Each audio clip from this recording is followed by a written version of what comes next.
고귀하신 분이여 많이 가지면 그만큼 괴로움이 많으며 소욕인 사람은 그렇지 않습니다. 이를테면 용왕에게는 머릿수만큼 거기에서 생기는 고통이 많습니다.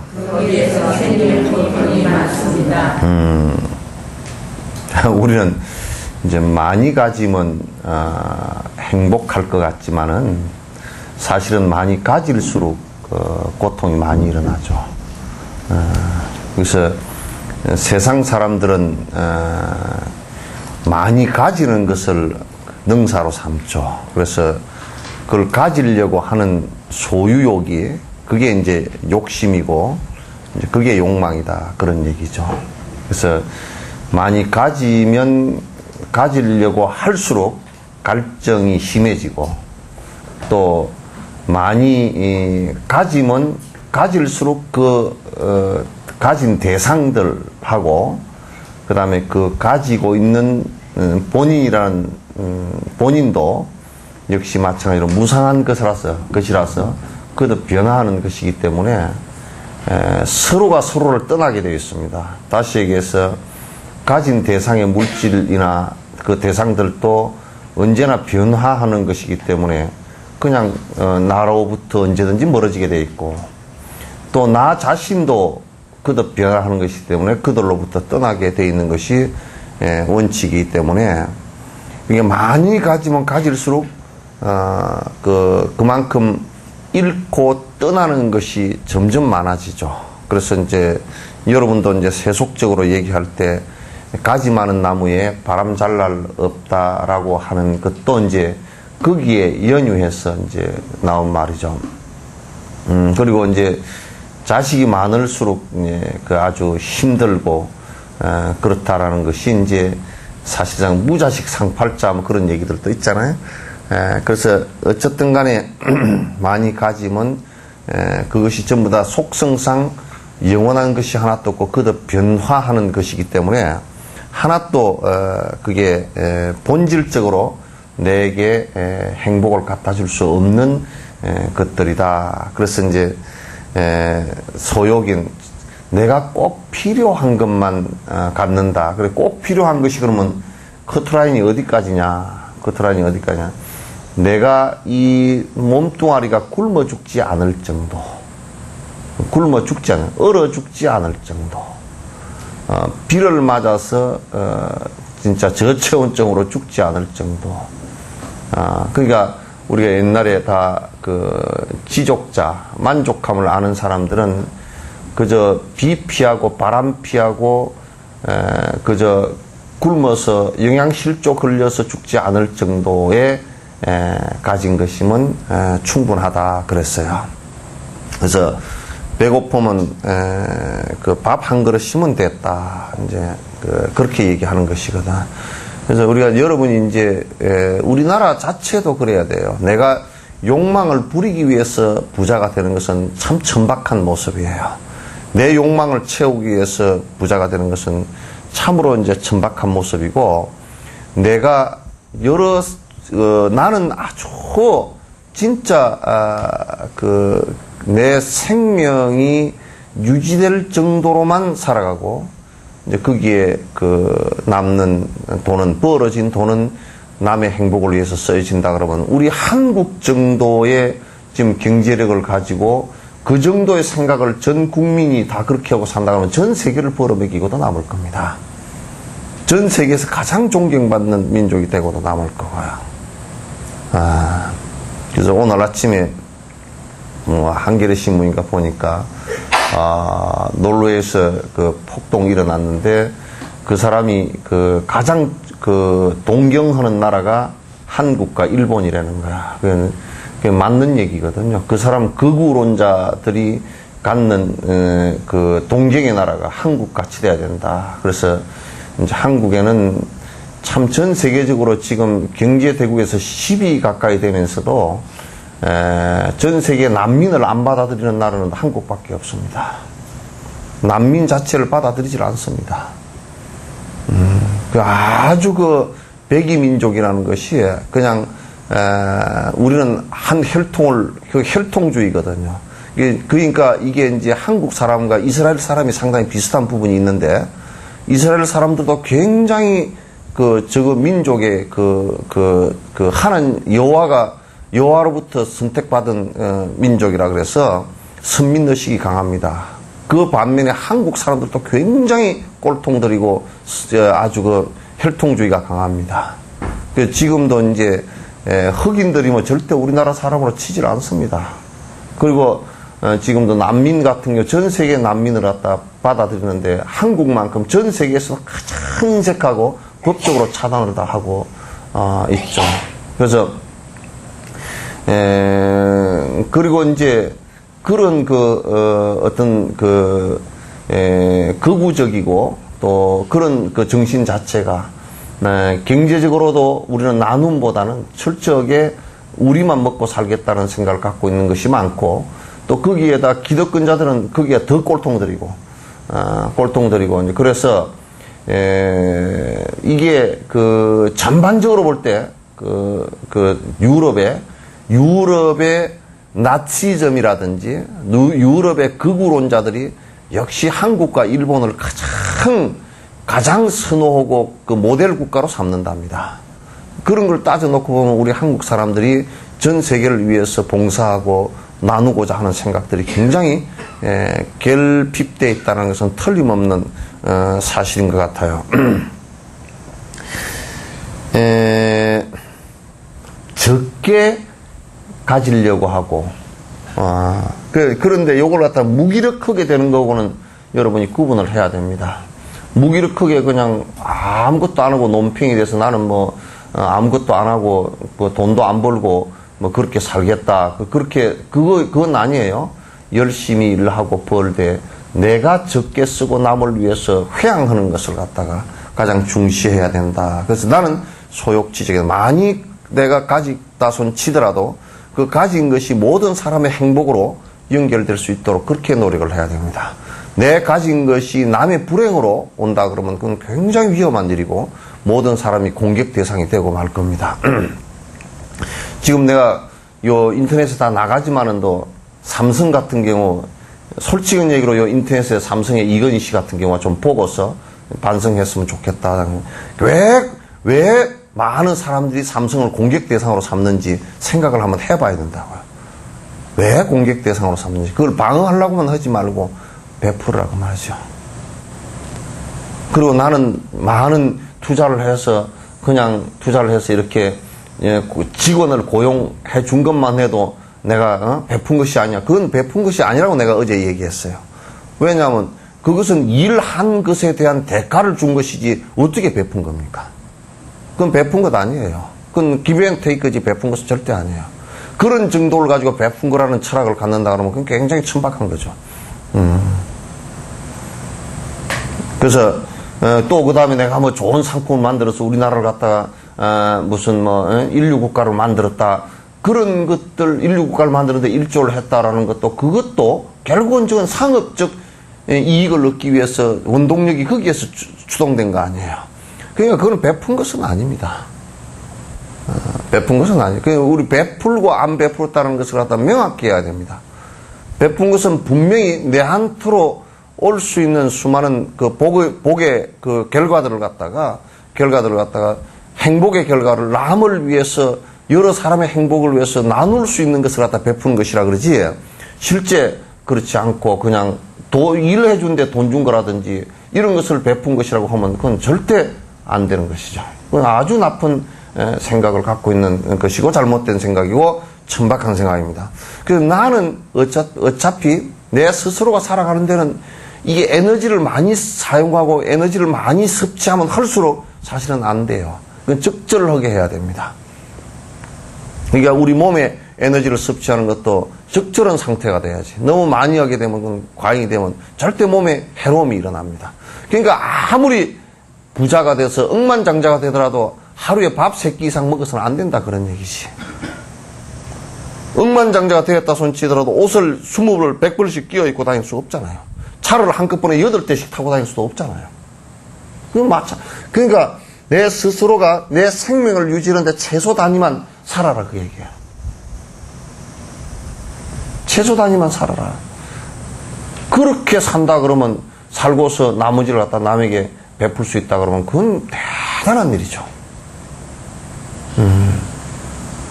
그렇게 하지 않고 내가 항상 얘기하는 것과 같이 그냥 내 돈 내버려서 내 먹고 사는 그건 개도 하고 고양이도 하고 꿩도 하고 쥐새끼도 하고 다 한다고. 그래서 왜 쥐 벌어서 쥐 먹는 거는 그건 동물도 다 하잖아. 그거 어떻게 사람이라고 할 수 있느냐. 동물도 똑같이 하는 일을 갖다 해놔놓고 그걸 사람이라고. 사람은 달라야 돼. 사람은 다르단 말이에요. 그래서 부처님께서 인도 사람의 길로 태어난 것은 10선을 행해야 사람의 길로 태어난다고 얘기했거든. 그래서 소욕인 사람은 자족할 줄 안다. 밥 한 그릇 가지고서 불만이 없다 그런 얘기예요. 옷 한 벌로서도 불만이 없다 그런 얘기예요. 그저 비 피할 운망만 있어도 불만이 없다 그런 얘기예요. 무슨 아파트가 몇 평짜리니까 내 아파트는 20평짜리니까 스님도 초청을 못 하겠다. 전에 어떤 보살튀기가 그래서 내가 혼쭐을 내놨어. 지를 개떡 같은 소리하고 앉아. 내가 무슨 20평, 100평 그 평수 재고 앉았나. 나는 사람을 볼 때 진솔하게 사느냐 살지 않느냐, 그 사람이 얼마나 남을 위해서 사느냐 살지 않느냐, 요런 걸 가지고 보지. 아파트 평수는 넓은데 속이 텅 비어 있으면 이 사람은 완전 번데기구나 그래 그렇게 생각해. 껍데기지 그게 무슨 삶의 모습이야 그게. 그렇게 사는 사람들은 나는 사람 취급 별로 안 해. 그 아파트가 좁게 사는데 이 사람이 그래 돈이 많은데도 좁게 살면서 사는가? 그럼 검소하게 사는가 보면. 근데 나는 검소하게 사는 것만 가지고는 또 말하지 않아. 검소하게 살면서 인색하다 그러면 그 사람같이 또 더러운 사람이 없어. 인색하면. 검소하게 사는 결과가 남의 행복에 도움이 되고 내 행복에 도움이 되는 쪽으로 산다 그러면 그건 존경스럽지. 존경스럽지. 이렇게 이제 보고서 우리가 사는 것이지, 어떻게 그냥, 그 자기 욕망만 채우고 그렇게 사는 것을 갖다 우리가 사는 것이라고 할 수가 없잖아요. 그래서 우리가 전부 다 헐떡거림이라는 것은 욕망이 강해서 이제 오는 것들이기 때문에, 그런 것이 있어서는 안 된다. 이를테면 용왕에게는 머릿수만큼 거기에서 생기는 고통이 많습니다. 그러니까, 이를테면, 그 용왕이 여러 가지를 관리해야 되니까 용이 머리가 여러 개 달린 용이 있다는 거야. 머리가 9개 달린 용이 있는데 그 머리가 9개 달려 놓으면 요 9개 그 고장이 날 확률도 9배가 많잖아요. 그죠? 고장 날 확률도 9배가 많아. 그래서 미국 나사에서 우주선을 쏘아 올리는데 부품이 굉장히 많대요. 그 부품이 굉장히 많은데 부품이 사실 많으면 많을수록 고장 확률이 높거든. 그러니까 0.1% 고장이라도 만약에 거기에 부품이 한 100만 개 정도 된다 그러면 0.1% 각 그 부품마다 0.1%의 고장률이라도 100만 개 정도 된다 그러면 고장률이 굉장히 높은 거예요. 그래서 그 로켓을 쌓아 올릴 때 아주 섬세하게, 심지어는 저번에 콜롬비아호인가요? 한번 올라가다 터져버려가지고 폭발해가지고 사람이 죽은 게 있죠. 그죠? 우주왕복선 그거 하다가. 그거는 뭐 때문에 그러냐면 바깥에 그 지구를 진입할 때나 올라갈 때 공기 마찰에 열을 갖다 방지하기 위해서 그 끝에 로켓 바깥에 붙여놓은 내화 타일 있죠. 타일이 하나가 떨어지면서 올라갈 때 떨어지면서 날개 부위를 쳐버린 거야. 그것 때문에 폭발해버린 거야. 하나에. 내화 타일 하나에 그렇게 된 거야.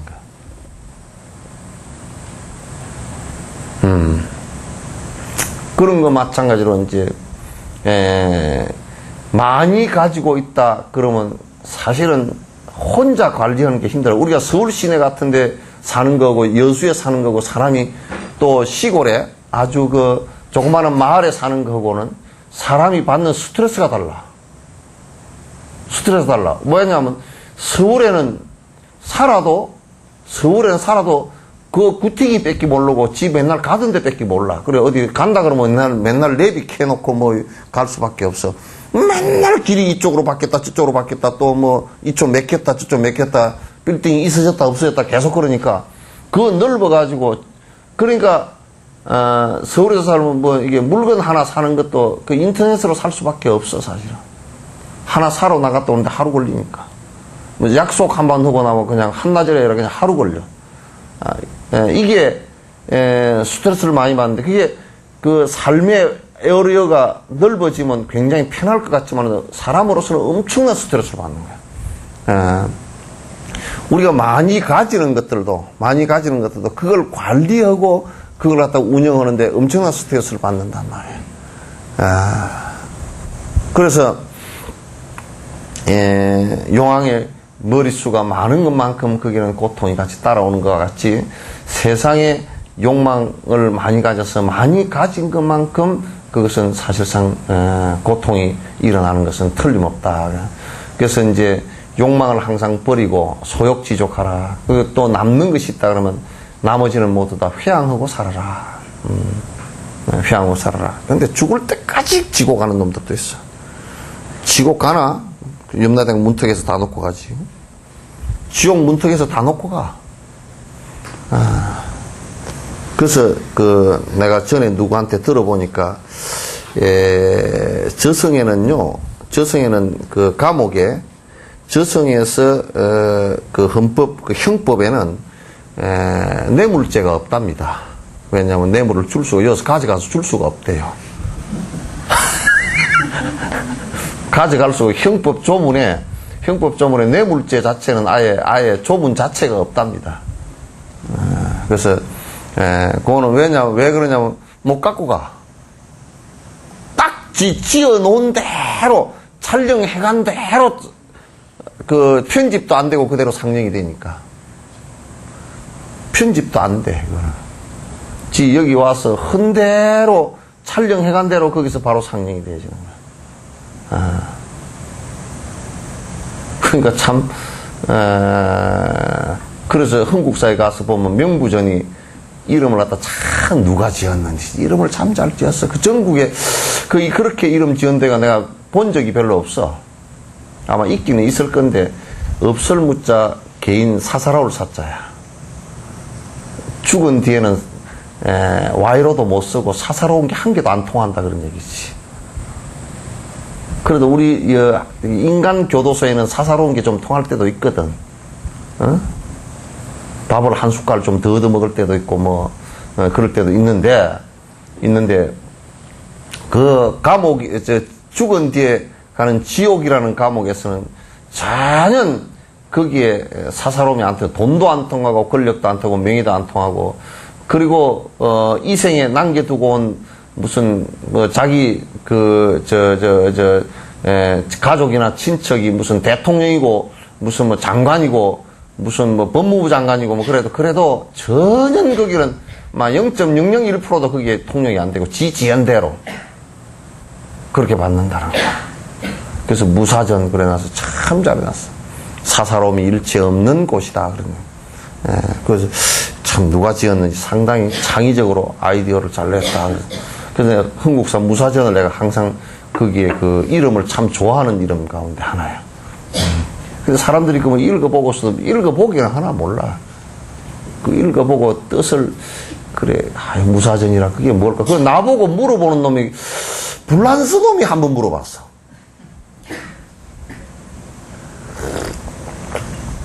불란서 그림 그리는 놈이 한 놈 왔는데, 걔는 한문을 못 읽으니까 이제 저게 뭔 내용이냐고 물어봐서 그때 한번 얘기했는데, 한국 놈들은 물어본 놈이 한 놈도 없어. 전부 다 지옥 갈 놈들이라.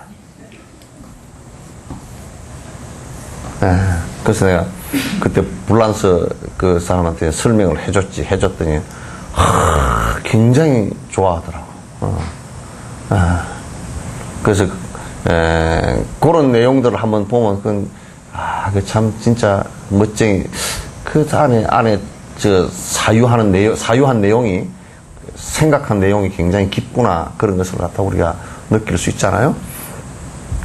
자, 천성이 적과 잘 어울리는 살인자와 같은 아내. 남편을 업신여기는 폭군 같은 아내. 작은 것이라도 훔치려 하는 도둑 같은 아내. 이 세 불의 마누라는 피해야 합니다. 여러분은 여기 안 속하지? 예? 예? 여러분은 여기 속하지 않죠? 예? 확실히 대답해. 확실히 그러면 대답하고, 확실히 안 그러면 대답하지 말고. 예? 여러분은 여기에 속하지 않죠? 대답이 어째 반은 기어들어가고.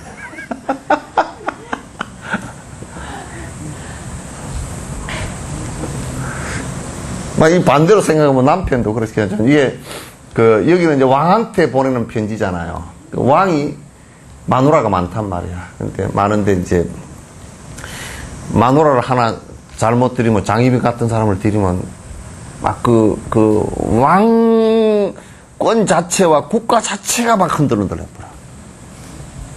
그러잖아요?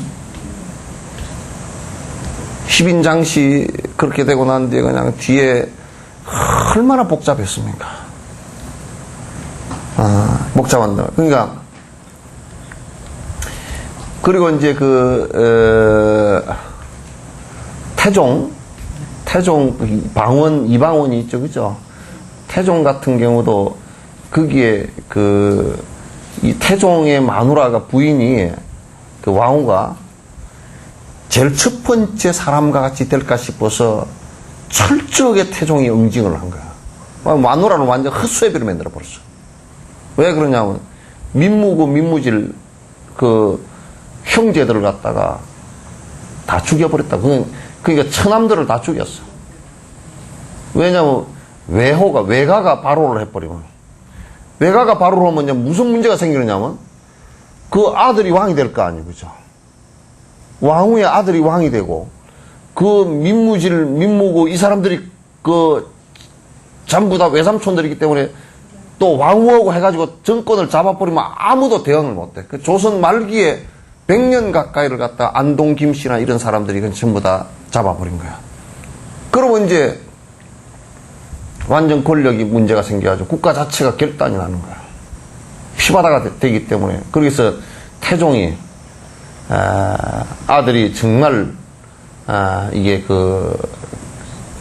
세종이잖아요, 그죠?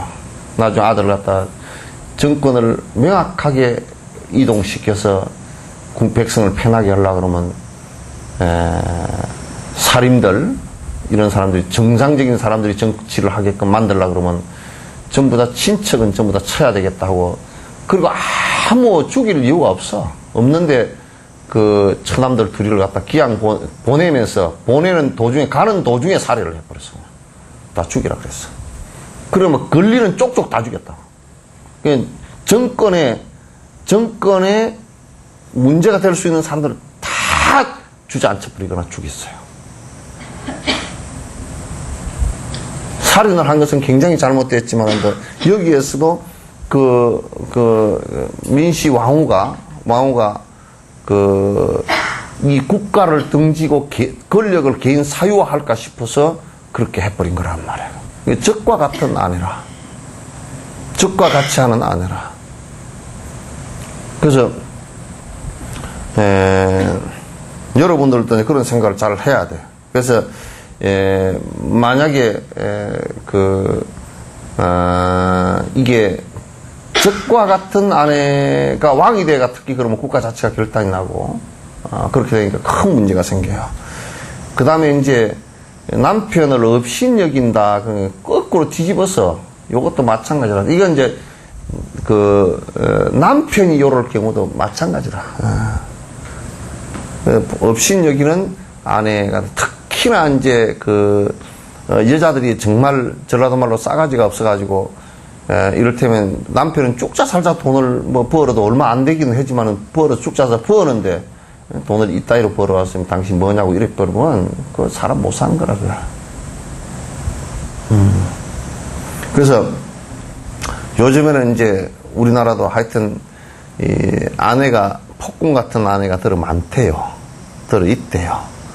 신문에도 왕왕 나오고 또 남편을 죽이기도 하고 또 남편 재산을 뺏기 위해서 그냥 정신병원에다 입원시켜 버리기도 하고 정신병자로 만들어 버리기도 하고 막 그런 사람들이 많대요. 그리고 이제 또 어떤 사람 부인한테 두드러 맞아 죽은 사람도 있고 이제 뭐 그런 사람도 들어 있는가 봐. 또 이제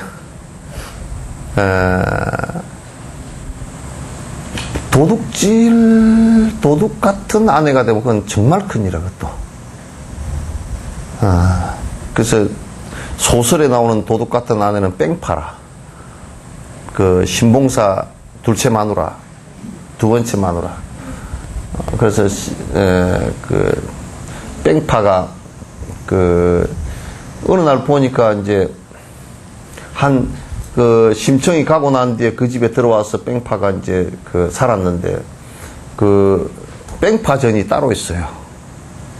뺑드, 따로 있어. 그래서, 한 2년 살았는데, 그래도 뭐, 굴비 조각이라도 한 토막 맨날 밥상에 올라오던 그 굴비 조각이 어느 날 그냥 김치 조각 하나 내려면 올라와. 그래서 신봉사가, 그래도 뭐, 자네 굴비 조각이라도 하나 올라오는 게 오늘은 왜 간장하고 김치밖에 없는가 그러니까 성질을 벌컥 내면서 돈 몇 푼이나 나보고 살림살이라고 줬다고 한 푼도 없지 그 돈이 지금까지 있겠느냐고. 아이 그래도 이 사람아 뒷논 5마지기 앞에 밭대기 2마지기 뭐 소도 30마리 되고 그렇게 안 줬는가. 그게 여태껏 남아있네. 근데 뭔데 다 썼는가. 술 사먹고 떡 사먹고 엿 사먹고 비단 사고 댐배 사고 요즘 같으면 지금 마누라가 성용차 사고 미장원에 가고 임플란트 해놓고 뭐 이제 이런 거 옷 밍크 코드 하나 사 입고 다이아 2개 사고 뭐 이게 그래서 다 날렸다고. 그래서 논 100마지기고 밭 2마지기고 소 100마리 되고 그렇게 된 그걸 갖다 농사는 하나도 안 짓고 그냥 어떻게 했냐면 돈 없으면 논 탁 팔아가지고 까먹어버리고 돈 없으면 밭 싹 팔아가지고 까먹고 그러니까 뭐 홀랑홀랑 까먹고 사는 거지 뭐. 그런 마누라 만나면 짓고 다 망해. 아무리 돈 많이 벌어도 다 망해.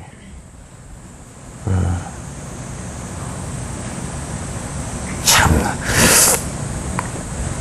그렇게 해서 다 망해서 이제 가다가 도망을 가다가 그 뺑파는 참 처세술이 좋은 사람이라 가다가 신봉사가 이제 돈이 없으니까 서울에 봉사 잔치 하는데 이제 가다가 딴 봉사를 만나서 가버렸어. 도망갔다.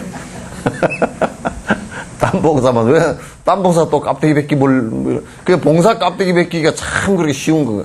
그러니까 이제 그래가지고 이 봉사 저 봉사 다니면서 다 말아먹고 이제 평생 사는 사람이라 참.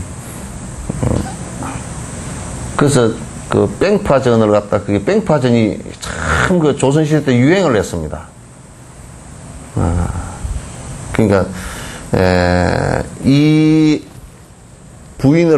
여자를 선택할 때 정말 독심이 많아가지고 남편을 갖다가 말 한마디 할 때마다 남편의 심장이 벌떡벌떡 뛰게 해서 주저앉혀서 폭력적인 그런 살인자 같은 남편이거나 아주 남편을 업신여기서 말이지, 그 우습게 생각하고 맨날 이렇게 생각하는 또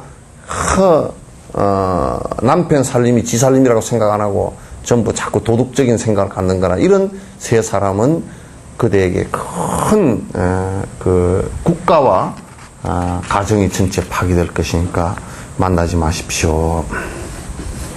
그러면 어떤 사람을 만날 것인가? 누이 동생처럼 유순하고 친구처럼 사랑스럽고 어머니처럼 도와주고 싶어하고 시녀처럼 순종하는 아내는 집안의 수호신처럼 존경받게 됩니다. 이러면 너무 하지 않느냐 그렇지만도 이거 뭐 설명할 것도 없죠, 그죠? 그런데 이제 사실상 쌍방이 서로 유순해야 돼, 사람이. 쌍방이 서로 유순해야 돼. 요러는데 남자는 그 노루 먹고 다니고 술 먹고 다니고 맨날 그러면 되겠어요? 안 되지. 그래서, 근데 가만 보면 여러분도 오빠가 저러 큰 소리 치면 꼼짝 못 하죠, 그죠? 근데 그 옛날에 보면 여동생이 연애할 때도 오빠한테 들켜서 난리가 나. 근데 오빠를 설득하면 그래도 반 설득은 다 한 거야. 보살님도 그랬어? 오빠한테 연애하다 혼났어? 그래서 하여튼 오빠가 근데 오빠한테는 누이 동생들은 그 사실 좀 유순해. 그래서 누이 동생처럼 그렇게 그걸 비유를 든 거야. 그래서 조금 누이 동생처럼 유순하고. 그런데 남자도 그렇고 여자도 그렇고 눈 딱 보릅뜨고 치보고 깨끗거리면 안 돼, 그거. 사람이 양쪽 다 유순해. 내가 그래 티베트 사람들을 볼 때 내가 그건 경험한 일이니까 가다가 차가 서로 깡 부딪혔어. 그러니까 막 앞에 앞에 라이트도 깨지고 그냥 밤바도 좀 축 찌그러지고 내려앉고 그랬는데 고치려 그러면 하면 그 밤바도 갈아야 되겠고 뭐 이거 고치려 그러면 한 5, 60만 원, 7, 80만 원씩 양쪽에 들어가겠다 그랬는데 아이고 내려서 이 사람들 어떻게 하나 내가 가만히 봤더니 탁 내리더니 둘이 차만 봐 이렇게 보더니 둘이 쳐다보더니 그냥 웃어. 그리고 뭐 둘이서 뭐라고 샀더라고. 뭐 백미러 깨지고 깨졌네요. 그리고 그냥 잘 가시라고 그러고 가더라고. 우리 풍경하고는 너무 틀리잖아요, 그죠? 우리는 막 그냥 길 한가운데서 우리 이제 싸우느라고 그 길바닥 위에서 싸우다가 다른 차가 와서 들이받아서 죽는 경우가 더 많아. 그래가지고 뭐 고함 큰 사람이 우선 이겨. 막 특히 여자 같으면 집에서 밥이라 하지 뭐로 처먹고 나가지고 막 어쩌고 그렇게 해가지고 난장판을 쳐가지고 고함 지르고 경찰을 부르고 뭐 보험회사 부르고 그냥 막 나하고 그냥 렉가차 부르고 막 온통 난리가 나. 에이. 근데 그거는 서로 유순해서 그냥 물어봐서 누가 잘못했으면 누가 한쪽이 물어줘야 되는 거 아닌가. 서로 손해 본 거죠 뭐. 그리고 서로 가서 고치면 되죠 뭐 좀 잘했고 잘못했고 따지더라도 그게 뭐 한번 뭐 50보 100보일 거 아니야. 그래서 요즘에 그 판결하는 게 재밌더만 60%는 이쪽이 잘못했고 40%는 저쪽이 잘못했고 배상도 그렇게 막 하라 그러더만요. 재판 자체가 이게 한쪽이 100% 잘못한 게 아니고 이제 보행자도 이를테면 보행자 우선이긴 해도 빨간불일 때 건너가다 문제가 생겼다. 그러면 보행자가 몇 프로 잘못이고 또 왜 니는 또 건널목에 가서 차는 또 뭐 파란불이라도 일단은 살펴보고 스톱해야 되는데 왜 안 했냐. 그냥 니는 30% 잘못이고 보행자가 70% 잘못이고 그래서 재판을 하더라고. 서로 사람이 선해야 돼. 그냥 어쩌면 그냥 확 성질부터 내가지고 싸우지 말고 친구처럼 서로가 아낄 수 있어야 돼. 아낄 수 있어야 되고, 또 이제 특히 부인도 마찬가지고 남편도 마찬가지지만 서로 어머니처럼 도와줄 생각을 가져야 돼. 어떻게 하면 저 사람 힘들 때 내가 좀 도와줄까, 이 생각을 가져야지. 또 시녀처럼 순종한다 하는 사람이 되라 그러면 요즘 여자들은 성질이 나겠지. 뭐 이런 소리를 다 해놨나. 그냥 서로 순종하는 것이야, 이게. 서로. 일방적으로 한쪽은 꾀꾀꼬암적으로 한쪽은 순종하는 뜻이 아니고 서로 순종하는 것인데, 남편도 그 부인을 따라서 순종하는 것이 있어야지. 왜냐하면 그 가정사나 이런 것은 그 부인의 말을 듣는 것이 훨씬 더 좋죠. 훨씬 더 정확하게 봐, 여자들이. 그래서 서로 그렇게 해야만이 그 집안과 가정, 그 나라가 망하지 않는다. 자, 38번. 음식은 약과 같은 것이 적당하게 탐심과 성냄이 없이 먹어야 하고, 자랑하기 위해서도 아니고, 뽐내기 위해서도 아니고, 신체를 건강하게 하기 위함도 아니고, 오직 몸을 유지하기 위함 뿐인 것입니다. 음식을 생각할 때 이렇게 생각해야 돼. 여기에 조금 번역이 애매한 부분이 있지만 그건 내가 말씀을 드릴게요. 음식은 약으로 생각하는 정도여야 돼. 그러니까 양약이다. 음식이 이 몸이 병나지 않고 공부하기 위해서 그게 최저의 삶을 유지하는 정도로만 생각을 해야 돼.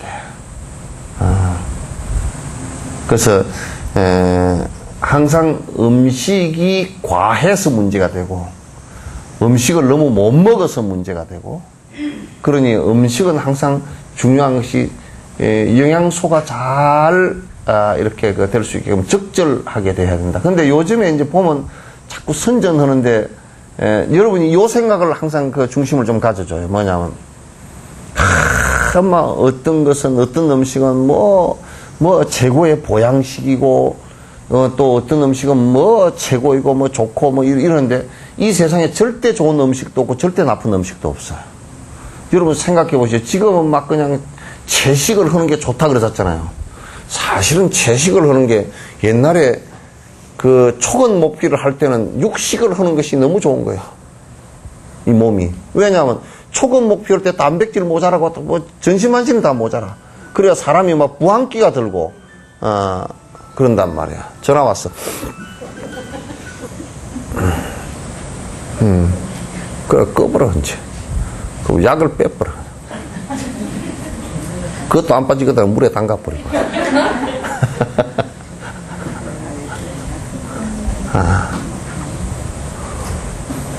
그러니까 옛날에 만약에 우리가 봄에 그냥 그 기근을 못 넘겨서 지금 이북처럼 쑥 해먹고 산천의 모든 풀이란 것은 주챙이 풀, 톳나물밥, 뭐 무밥, 그 다음에 뭐 고구마밥, 뭐 감자밥, 할 거 없이 뭐 보리밥은 그래도 괜찮지, 뭐 벨밥을 다 해가지고 먹고 그렇게 할 때 여러분 웰빙 식품에 그게 참 쑥밥이 참 좋은 겁니다. 그럼 미친놈 지랄하네 그럴 거야. 그때는 그냥 괴기 한 점 먹는 것이 그냥 뭐 제사 지낼 때 그냥 어떻게 그 소뚜껑 번철에 그냥 기름이라도 좀 발라가지고 무슨 고기라도 좀 적을 굽는다 그러면 온 마을에 코가 벌렁벌렁 해가지고 난리가 나고 그렇게 되잖아요. 근데 요즘에 이제 그때는 그래도 고기를 먹어주는 것이 옳았고 그 음식이 옳았고, 지금은 너무들 많이 먹으니까 과체중이 되고 전부 다 영양 상태가 너무 오버되니까 지금은 그 채식으로 해주는 것이 훨씬 더 채식 위주로 해주면 좋다 이런 얘기지. 그것도 이제 나는 이제 좀 내가 그 해볼 때 텔레비고 이런 놈들도 포커스가 어디에다 맞춰져 있느냐면 한 20% 되는 저소득층이나 수급권자들은 여러분 요즘에 그런다니까. 아이 저 뭐야 복지관에서도 그런다니까. 아이고 텔레비에 보니까 괴기가 안 좋다요. 그래가지고 할머니가 영양결핍 된 양반들이 그냥 괴기를 안 먹고 나물만 날름날름 먹고 앉았어. 못 써 그런 거는. 그 어디서 이상한 정말 그거는 저 배때기 기름 낀 놈들. 그놈 그렇게 먹으란 소리지. 세상에. 아니 그 한 끼도 제대로 못 먹어서 그 어저께인가 한국일보인가 어디 나온 데 보니까 지금 우리 저 문수복장이나 이게 수급권자 생활 상태가 그렇거든요. 이게 지금 그 돈 많은 사람들은 참 이런 얘기를 할 때가 좀 있어야 되는데 그게 30만 원 정도 수급금비가 나오면요. 나오면 문수 주공 같은 경우도 거기에 그 전기세, 전화요금, 그 다음에 그 아파트 3만 얼마인가 4만 얼마를 또 매달 내야 돼요. 그게 이제 그 영구임대 아파트이기 때문에 180몇만 원인가 보증금을 내고 들어가서 그 돈을 내야 돼요. 그렇게 하고 이제 거기에 물 쓰는 것, 뜨신 물 쓰고 뭐 에너지값, 가스값 다 하고 나면 한 17만 원 이렇게 나와요. 그러니까 16만 원, 17만 원 나오면 30만 원 가지고 12만 원 정도밖에 안 남아. 12만 원 가지고 먹고 살아야 돼. 신발 한 컬레에 30만 원 한다? 애들 신발 한 컬레.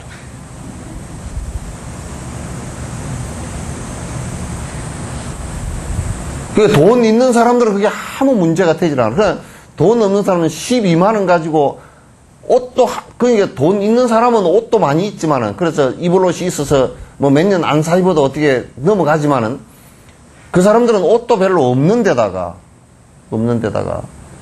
그냥 먹을 것도 12만 원 가지고 우리가 먹을 것만 다 한다고 치더라도 그냥 세 끼를 먹는다 그러면 딱 세 끼 라면 뺏기 못 먹어요. 그 먹는 것만 이게 어디 나가서 차비도 해야 되고 이제 뭣도 해야 되고 이렇게 해야 된다 그러면 그런 것 따지면 그렇게 안 돼. 근데 지금 이제 돈 있는 사람은 뭐라 그러냐면 30만 원씩 국가가 주지 않느냐고 자꾸 그런 소리 해서 그것도 자식이 있다 그래가지고 이명박 정부 들어서서 더 많이 빼버렸어. 또 한 39만 정도가 지금 자식이 먹고 있고 자식이 그러다 돈 주고 하니 또 그러니까 살 수가 없는 거라.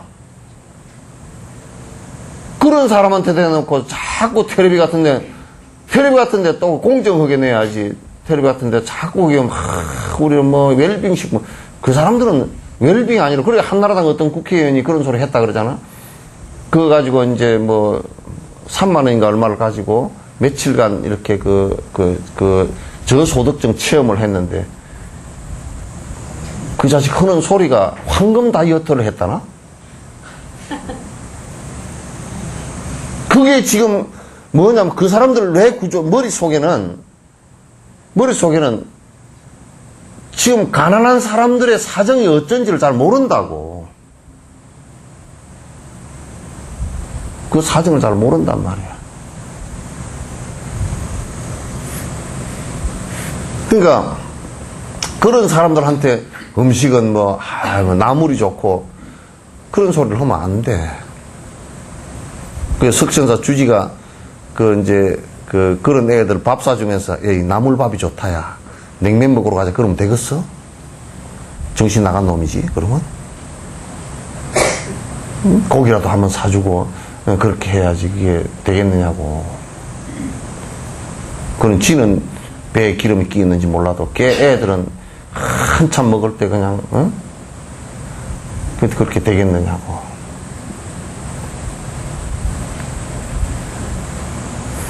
그래서 이제 그러나 음식은 항상 그냥 이거는 지금 내가 왜 이 얘기를 하냐면 가난한 사람들 위주의 얘기가 아닙니다. 그 사람들은 여러분이 잘 사줘야 돼. 이런 얘기를 해놔놓으면 꼭 뭐라 그러냐면 그런 사람들한테도 아가, 스님이 얘기하는데 아주 나물 먹고 크는 것이 좋단다. 개떡 같은 소리, 그런 소리 해주고. 내가 그런 얘기 한 적이 없어. 꼭 뭐 바깥에 내 얘기를, 의도가 그게 아니고 그런데 얘기를 갖다 알아듣지를 못해가지고 딴 데다 그런 얘기를 해놔.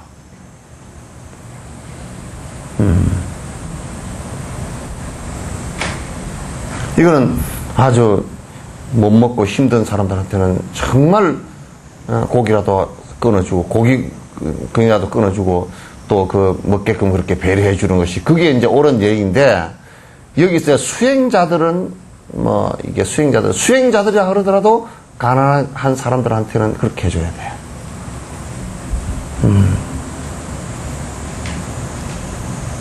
저는, 어느 보살님은 참 충실하게 해주셨더라고요. 스님 공양 초청합니다. 그래가지고, 딱, 고사리 나물 하나, 숙주나물 하나, 완전 제사상을 차려놨어. 그래서 잘 먹고 왔지. 참 고맙다고 잘 먹고 오긴 왔지. 그렇게 하면 안 돼.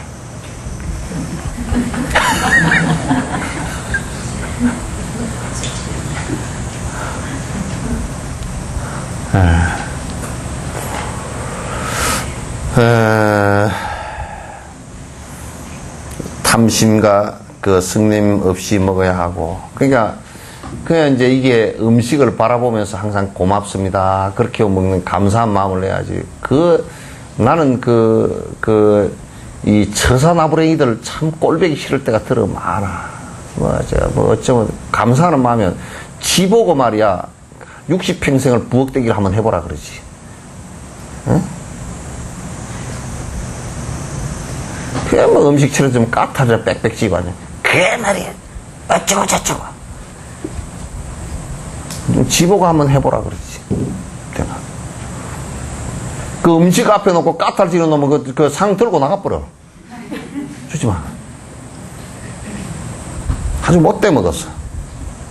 그리고 이제 부인이 좀 잘 해주면 그거에 대한 감사한 생각을 하고, 좀 그러면 자기가 고마운 생각을 해서 이렇게 하는데, 꼭 밥숟갈 들고 앉아가지고, 이게 이렇고 막, 이게 뭐냐고. 그래 또 이제 맨날, 여수 같은 데는 내가 가만보면, 계기 반찬 맨날 생선 잘 구워주고 그러니까, 생선이 없으면, 아무것도 없네.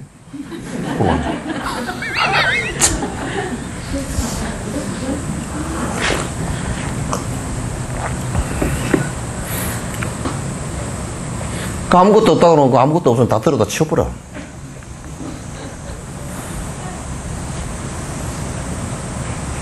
옛날에 돌아가신 고암 스님이 그래.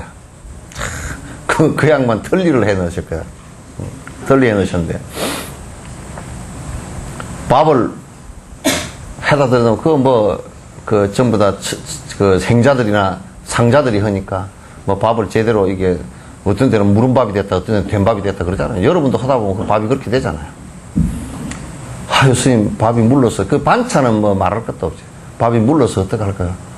이 사람아, 밥이 물으니까 씹을 게 별로 없어서 참 편하네. 어느 날 밥이 꼬두밥이 돼버렸어. 꼬두밥 된 걸 다시 물부가 할 수가 없잖아요. 갖다 드리면 뭐라 그러냐면, 아유, 저번에는 무른 밥이 좋다 그랬으니까 된 밥이 안 좋은가 보다 하고, 스님 밥이 되어서 꼬두밥이 됐습니다. 밥이라는 건 꼭꼭 씹어 먹으면 단맛이 더 나네. 그래야 돼. 박덕스러워가지고 밥이 물르면 밥을 정성스럽게 하는 건 물르게 했다고 꼬함을 꽥 지르고, 밥이 되면 되게 했다고 꼬함을 꽥 지르고, 밥을 하다 보면 잘 될 밥이 한 10번 하다 보면 한 번 정도밖에 안 나오거든. 잘 되는 밥이. 그럼 그날은 지가 기분이 나빠서 또 객소리 지르고. 밥 해주지 마, 그러면. 박복스럽게 밥 한 끼 해주는 것이 얼마나 그게 힘든 일이고, 한국 음식은 특히나 손이 굉장히 많이 가는 음식들이에요. 이거 얘기해놨잖아. 음식에 탐욕심을 내서 막 우걱우걱 막 먹는 거라든지, 또 음식이 이러니 저러니 해가지고 꽥꽥 고함 지른다든지, 특히 윗자리에 앉아있는 사람들은 이런 걸 잘 살피잖아. 어른이 돼가 이런 걸 잘 안 살피면 굉장히 박득하게 돼. 박득하게 돼. 우리가 며느리가 무슨 음식을 하더라도 그 며느리 음식을 해준 것을 만약 며느리고 같이 살면서 하면 자기 음식 솜씨가 뛰어났더라도 가르쳐 주는 것은 가르쳐 주더라도 음식을 가지고 타박하지 말아야 돼. 그리고 잘 흔다고 며느라가 그 된장찌개를 어떻게 그렇게 해놨나 요렇게 해라 그러고 그렇게 하지 마. 된장찌개가 좀 맛이 없더라도 어이 아가 오늘 잘 먹었다. 잘했다는 소리를 안 한 거 보니까 잘 못하긴 했나 보이는데 어머님께서 지가 잘 못하는 건 다 알거든. 그럼 한참 그렇게 하면 어머니 내가 된장찌개 잘 못했죠. 근데 내가 맛있게 먹었다. 된장찌개 하는 거 좀 가르쳐 주십시오. 근데 뭐 네 하는 방식이고 내 하는 방식이 좀 다르긴 하겠지만 한번 좀 배워볼래. 그러면 이제 심장을 안 상하고 배우잖아. 시어머니한테 내가 까달 부린다고 하면 시어머니 지 꼭지번호로 뭐 별 볼 일 있나. 지도 마찬가지지. 등렬이 장가 보내면 그렇게 하시오. 예? 예? 예? 아니 근데 밥도 못 얻어먹을지 몰라. 안 됐다. 밥도 제대로 못 얻어먹을지도 몰라. 근데 뭐 잔소리 했다가는 뭐 국물도 없을 거야. 그래서 밥이라는 것은, 이 음식이라는 것은 또 막, 옛날에는 그 뭐 많이 치러가지고 막, 내 제사 지내는 것도 이제 뭐 돈을 많이 내서 그냥 뭐 많이 괴해서 올리고 하는 것을 내가 못하게 하거든. 그게 마치 무슨 우리 집에 뭐 세도라 부리는 우리 집 세도는 새가 좋소 뭐 이런 걸 자랑하는 것 같아서 내가 그거 못하게 해.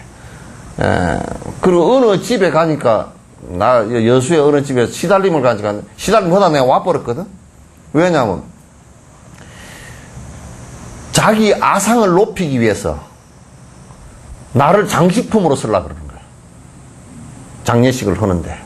근데 안 한다고 그러고 와버렸어.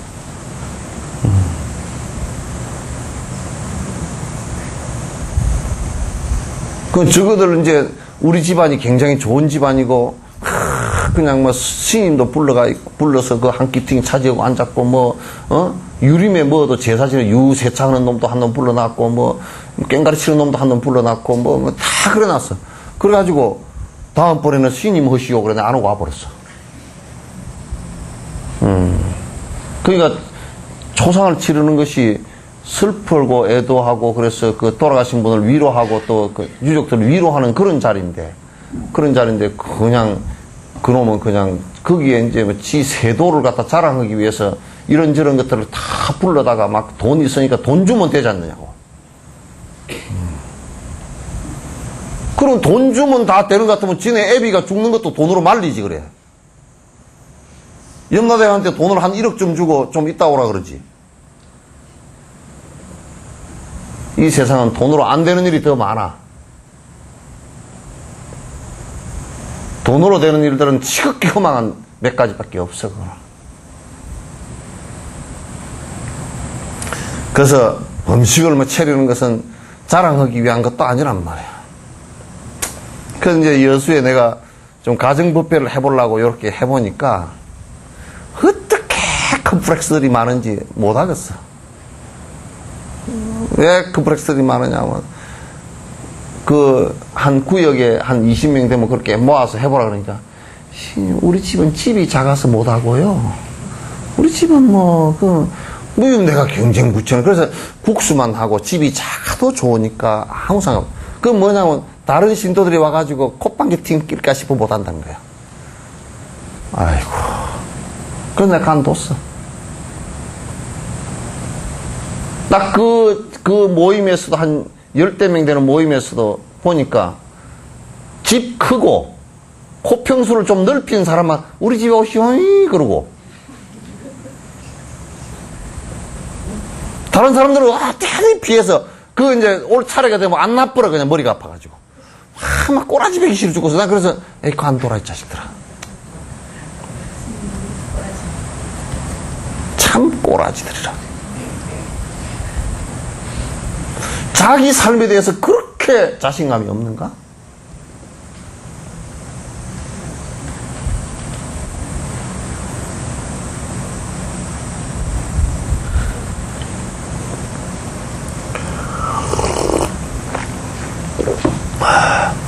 그래서 가면 막 그 음식을 많이 차려놓고 막 그냥 뭘 폼을 잡고 그렇게 하는 거 아니야. 정성을 다해서 이렇게 모시고 공양하고 그렇게 하는 것이지. 음식이라는 것은 그렇게 뽐내기 위해서 하는 것도 아니고. 그러다 그 다음에 이제 자꾸 우리가 뭐 어쩌면 보양식 얘기해서는 이거 어떤 거 몸에 좋은 음식. 근데 몸에 좋은 음식이라는 건 없단 말이야. 여러분 이 기둥이 참 좋은 나무죠, 그죠? 그죠? 이 기둥이 없으면 집이 안 서 있고 들보가 없으면 집이 안 서 있어. 근데 이 들보를 갖다 여러분 방 한가운데 놔둔다 그러면 참 좋겠죠? 저기 있으니까 좋은 나무야. 그러면 음식이라는 것도 영양이 결손되어졌을 때 참 영양을 보충하기 위해서 하는 음식. 그건 또 영양 결손에 좋은 음식. 또 이를테면 영양이 너무 풍부한데 보양식을 먹으면 그건 정말 안 좋아. 그건 안 좋은 일이지. 그래서 좋은 음식은 없다니까? 나쁜 음식도 없고, 그때 적절하게 그 사람에게 필요한 음식을 적절하게 먹어주는 게 좋은 거란 말이에요. 근데 내가 그런 얘기를 자주 하잖아요. 감기 걸렸을 때 감기약을 먹었는데 감기약이 참 감기에 좋습니다. 감기 잘 났습니다. 그러니까 감기 다 나은 뒤에도 계속 한 2달 먹어보시오. 죽어 그러면.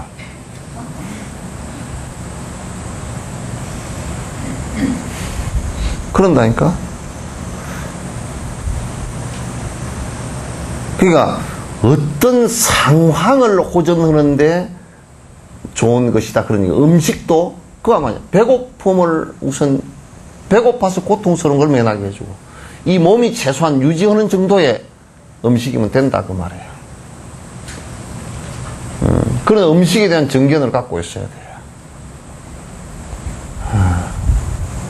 그렇지 못하면 음식에 대한 정견을 갖고 있지 못하면 제대로 사는데 제대로 못 산다 그런 얘기예요. 신체 건강, 이게 보양식을 위한 것만도 아니다. 음식이라는 것은, 보양을 위한 것만도 아니다. 신체 건강하게 하기 위한 것이지. 그러나 그걸 갖다 너무 건강 막 얘기해서 뭐 녹용 먹고, 그냥 염소도 한 마리 꼬아 먹고, 개도 2마리 꼬아 먹고 그렇게 하지 말란 말이에요. 그럼 건강에 좋다네. 그럼 더 빨리 죽어. 인과도 더 빨리 되고, 문제가 되고.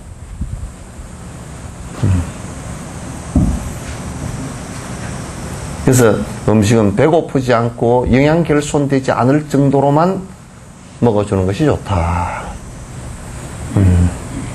특히 이제 왕들은 말이야, 이게 그 밑에 수락관에서 너무 잘 해퍼먹이고 운동을 안 해서 많이 죽어, 이것들이.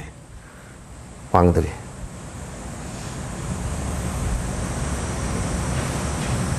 그래서 그 왕이 되고 나거들랑 철저하게 더 음식을 줄이고 더 철저하게 사치스럽게 하지 않으려고. 그 세종 같은 경우는 그런 기록이 있어요. 상을 당하면 딱 반찬을 3가지 이상 못 올리게 하고. 그러니까 아주 그냥 자기가 일부러 금식을 하면 대신들이 들고 나오니까 상이라는 3년 동안을 갖다가 음식을 딱 그 음식 메뉴표를 갖고 오게 해가지고 자기가 정해서 딱딱딱 뺄 건 다 빼고 간단하게 몸을 가볍게 하려고 간단하게 했단 말이에요. 참 세종은 그런 거 보면 통제력이 대단했던 사람 가운데 한 사람 같다 그런 생각이 들어요. 그러니까 음식이라는 것은 오로지 그냥 이 몸 죽을 때까지 그저 영양결핍으로 각종 병이 걸려서 고통스럽지 않을 정도로만 음식을 먹어주는 것이, 그리고 이제 청결하게 먹어주는 게 중요하지. 음식을 함부로 하면 너무 음식에 탐미하거나 그러면 안 된다. 전에 이제 장 박사한테 들어보니까 불란서를 갔는데 거기서 그 음식 잘 고급 요리집을 가서 대접을 한다고 했는데 뭐 3시간 동안이나 앉아서 먹었는데 그놈들은 코스 요리가 계속 나오는데 배가 불러서 안 먹고 앉았으면 요리사가 나와서 이런데 제가 뭐 잘 못한 게 있습니까? 그런데 미안해 죽겠다는 거야. 그러는 거야. 밤에도 초야와 후야에 닦으며 잠잘 때에도 결실이 없지 않도록 모든 응념을 가지고 그 두 사이에서 주무십시오.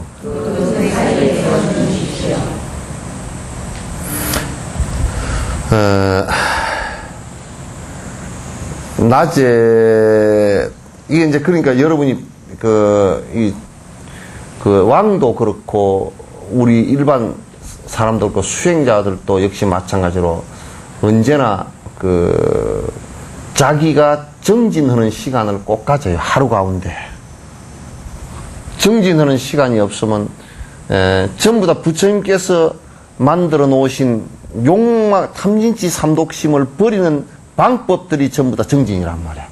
그러면 정진을 안 하면 욕망을, 탐진치 삼독을 버릴 수 있는 방법이 없어. 그럼 자꾸 욕망은 더 심해진단 말이야. 욕심이 점점 심해져서 나중에 나이가 들면 들수록 자꾸 혼미해져 버려. 이제 혼미해진단 말이야. 나이가 들어서 이제 자꾸 혼미해지기 시작하면 문제가 참으로 그때는 더 심각해진단 말이야. 자기 스스로도 앞길이 깜깜하고 죽음 앞에서 두려울 수밖에 없고 더 문제가 생긴단 말이야. 그러니까 수행자는 낮에도 부지런히 정진하고 또 밤에 초야에도, 그러니까 초야라는 것은 한 9시 이전을 얘기하는 거거든. 그건 밤에도 초저녁에 가고 후야에도 새벽녘에도 잘 닦아요. 후야라는 것은 새벽녘이요. 이게 밤에 한밤중에만 잠을 자고 정진을 이래저래 부지런히 계속 하라고. 정진을 하라고. 그러니까 여러분들께서도 정진을 하시는데 하루에 1시간이나 뭐 반시간 그렇게 가지고는 어림도 없어, 사실은. 왜냐면 24시간을 전부 사실은 잠이 들어서 혼침에 있거나 또 안 그러면 계속되게 욕심을 부리는 행위와 또는 화가 일어나고 번뇌가 일어나는 그런 상황 속에서 계속 산단 말이죠. 그런 상황 속에서 계속 살기 때문에 실제적으로 하루에 30분, 20분 정진해가지고서는 욕심으로 오히려 자꾸 후퇴를 해 들어가지 정진력이 약하기 때문에 안 된단 말이에요. 그래서 여러분이 기도하고 정진하는 것은 하루를 쉼 없이 거듭 계속해야 돼. 우리 같은 경우는 내가 그냥 앉아있지 않고 그렇게 하지 않더라도 내가 그냥 방에 가만히 있더라도 그걸 살피고 있거든. 그러니까 가만히 있어도 정진을 하고 있단 말이야. 밤에 잘 때도 역시 마찬가지라. 잘 때 무슨 정진을 하느냐 그러지만 자기 전까지 정진심으로 이렇게 사면 자는 도중에도 정진하는 모습을 깨면 바로 정진하는 모습으로 또 정신이 들어가 있다고. 그렇게 해야만이 욕심으로 후퇴하지 않고 분노심으로 후퇴하지 않고 어리석은 생각으로 후퇴하지 않고 살아갈 수 있단 말이야. 안 그러면 자꾸 후퇴를 해서 타락한다고. 자꾸 후퇴해서 타락할 수밖에 없어. 자, 40번째 자회와 자비와 깊음과 평등심을 항상 바르게 명상하십시오. 비록 최고의 지혜에 이르지는 못하더라도 범천세계의 지복을 얻을 수 있습니다.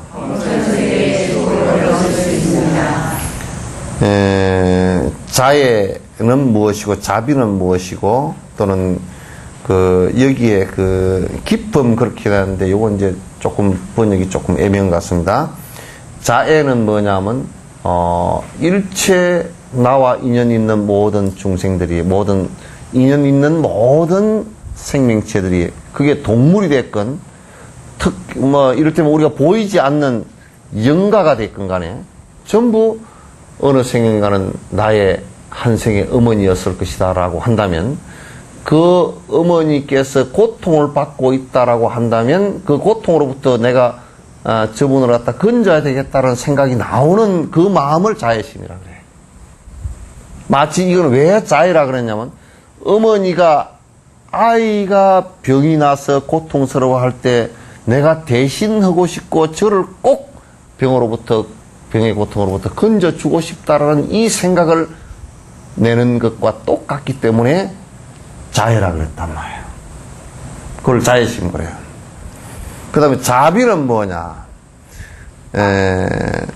자애심하고 자비심하고 같은 것 같아도 자비는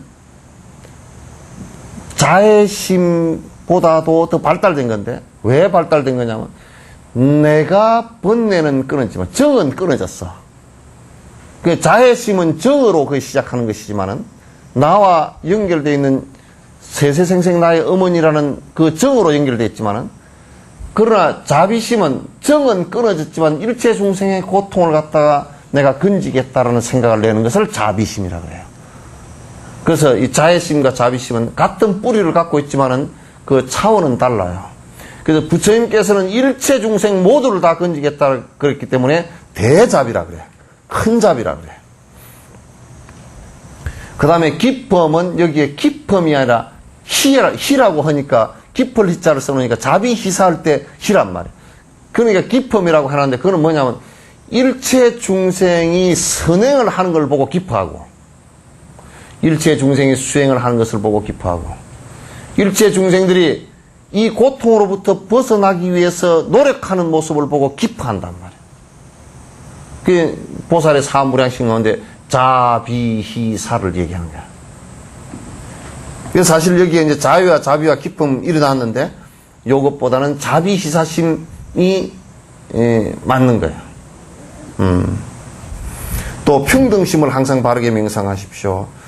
그러니까 이 세상의 모든 중생은 다 각각의 모양은 차별이 있지만 모든 중생이 모두 다 고통을 당하고 있다는 것은 똑같고 고통의 차이들은 조금씩 있지만 다 고통은 육도윤회의 고통을 당하고 있는 건 전부 다 똑같단 말이에요. 그래서 모든 중생에게 다 평등한 마음으로 나에게 가까운 사람에게는 정이 있는 사람에게는 좀 더하고 정이 없는 사람에게는 좀 덜하고 이런 얘기가 아니고 모든 사람을 갖다 평등하게 모든 중생을 평등하게 대해야 된다. 그러니까 우리가 이런 얘기를 석천사에 내가 예를 든다 아주 가까운 예를 든다 그러면 석천사에 강아지도 있고 고양이도 있다. 여러분이 볼 때 여기에 오는 신도들에게는 좀 더 친절하게 하고 여기 있는 강아지에게는 여기 있는 고양이에게는 그 고양이기 때문에 모양이 다르기 때문에 또 복도 좀 다르고 그렇기 때문에 함부로 한다면 평등심이 되는 게 아니라 이게 근원적으로 생명을 바라볼 때는 다 평등해야 돼. 달라이라마께서도 그 얘기 그렇게 하면 말씀을 하신 적이 있다고. 인도 내루 수상하고 시간 약속이 되어 있었던 거예요. 시간 약속이 되어 있었는데 법문을 했는데 어떤 아이가 끝날 시간에 법문에 질문을 했어. 그러니까 비서진에서 이제 막 지금 출발 안 하면 시간을 당도하기 힘듭니다. 그랬어요. 달라이라마 일어서시다가 도로 앉으셔가지고 그 아이가 질문한 것을 친절하게 아이가 이해할 수 있도록 한 10분간 말씀을 해주시고 떠나시면서 다른 기자가 지금 한 10분간 늦게 생겼습니다. 그러니까 수상에게 전화를 해라. 내가 아이 대답해 주더라고. 사실대로 딴 얘기 하지 말고 아이가 질문해서 그 질문 받느라고 10분간 늦겠다고 전화를 드리라고. 전화를 했다니. 그러니까 이제 어떤 사람이 그렇게 그 기자가 한 사람 붙어 있다가 수상 얘기가 수상하고 하는 것이 더 중요한데 아이 질문을 위해서 당신 10분을 갖다 더 소비한 것은 현명치 못한 거 아니냐. 그러니까 달라이라마께서 하신 말씀이 뭐 당신 말씀도 맞는 것 같긴 한데 그 아이와 수상을 갖다 평등하게 보지 않는다 그러면 어떻게 내가 수행자를 하리요? 어떻게 내가 수행자를 하겠는가? 우리는 그렇지 않거든요.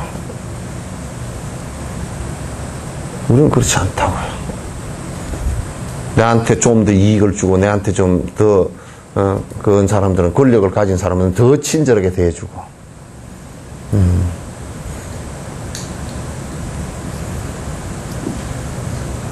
그런 건 우리 난 참 배기 싫어요. 절집안에서도 그렇게 하면 그냥 아주 배기 싫어요. 그래서 평등심을 갖는 것이 굉장히 중요하다. 항상 그렇게 생각하고 명상해야 된다. 비록 그렇게 한다면 최고의 지인 부처님에 이르지는 못하더라도 천상 가운데 가장 뛰어난 범천에까지는 이를 수 있다. 이렇게 얘기해요. 범천은 이제 천상 가운데 최고의 천상이라 그러죠. 하나만 더 하십시다. 감각적인 행위와 즐거움과 안락과 고통을 완전히 끄는 네 가지 선정에 따라 각각 대범천, 정광천, 광선천과 광과천의 신들과 같은 복락을 얻을 것입니다. 그러니까 여기에 감각적인 행위라는 것은 뭐냐면 우리가 안이비설신이로 그 색성향 미촉법의 대상을 받아들이면서 내 욕망의 감각에 의해서 내 욕망이 맞는 것은 좋고 내 욕망이 맞지 않는 것은 싫은 이 감각적인 것을 얘기하는 것이에요. 그런데 대부분 희비를 거기서 일으키거든요. 이 감각적인 즐거움과 싫어함, 또 내가 그래서 그것을 얻었을 때 음악 같은 것도 마찬가지예요. 이 음악을 들으니까 참 편안하다. 이 음악은 싫어. 이 생각을 일으키는 거예요. 그건 전부 다 감각적인 것들이거든. 예. 그래서 이제 그런 즐거움과 안락과 그런 고통을 완전히 끊는 네 가지 선정에 따라. 그러니까 이게 이제 사선정이 있어요. 사선정인데 요거는 오늘 설명하려고 하면 시간이 너무 이제 요거는 길어요. 사선정인데 요 사선정은 내가 다음 시간에 토요일 다음 시간에 좀 더 자세히 말씀드리고 요 개송 부분은 사선정을 설명을 지금 12시 반이 넘었는데 설명을 한 15분 20분이 더 경과할 것 같으니 그래서 이건 내가 다음 시간에 설명을 드리죠. 그렇게 하죠.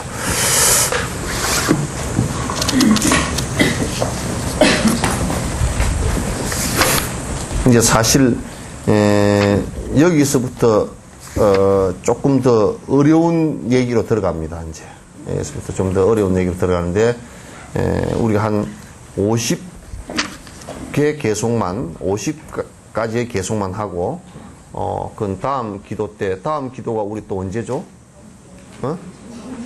동지 기도 있죠. 그냥 동지 기도 때 요 뒤에 이어서 또 한 일주일 정도 이렇게 하도록 그렇게 하겠습니다. 내일 하도록 하죠.